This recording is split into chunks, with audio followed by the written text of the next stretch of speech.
அனைவருக்கும் அன்பான வணக்கம். நான் உங்கள் நிஷா. சிறிய கற்காலம்.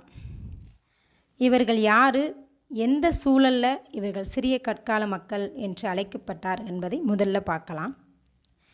பழைய கற்காலத்தின் முதல் கட்டத்தை தொடர்ந்து காலநிலை மாற்றமும் புவியியல் மாற்றமும் நிகழ்ந்திருக்கு. ஐரோப்பாவில் பனிப்படர் யுகம், ஆசியாவில் நெடுமழை காலம், இதனால் அழிவு ஏற்பட்டிருக்கு. பேரழிவின் காரணமாக அங்கங்கே தப்பி ஓடிட்டாங்க. இருக்கிறவர்கள் புதிய சூழலை, புதிய கருவிகளை பயன்படுத்தி அதன் மூலம் நுட்பத்தை கற்றுக்கொண்டு புதிய மாற்றம் தன்னுடைய வாழ்விடத்தில் உருவாக்கியிருக்காங்க. நெடுங்காலத்திற்கு பிறகு அவருடைய வாரிசுகள் கடற்கரையோரம் நேர்த்தியான சிறிய கற்கருவிகளுடன் நீர்நிலைகளோட அருகில் அவங்க தென்பட்டிருக்காங்க. உணவு சேமித்திருக்காங்க, மீன் பிடித்திருக்காங்க, ஆடு மாடு வேட்டையாடி இருக்காங்க. இந்த காலத்தை தான் தொல் பழங்காலத்தில் இரண்டாம் காலகட்டம். இந்த காலத்தில் வாழ்ந்த மனிதர்களை சிறிய கற்கால மாந்தர் என்று அழைக்கின்றனர்.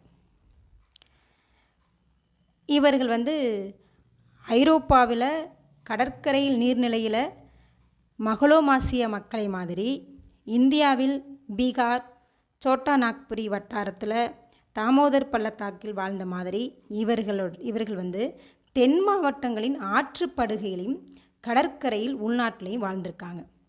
இவரோட வாழ்விடம் எப்படி இருந்தது அப்படின்னா, கடல் நீர் பாதிப்பு அடையாத அளவுக்கு ஏற்றம், தாவரங்கள் எப்பொழுதும் செழுமை அடைந்திருக்கு, உணவுகளை உற்பத்தி செய்திருக்காங்க, மீன் பிடித்திருக்காங்க.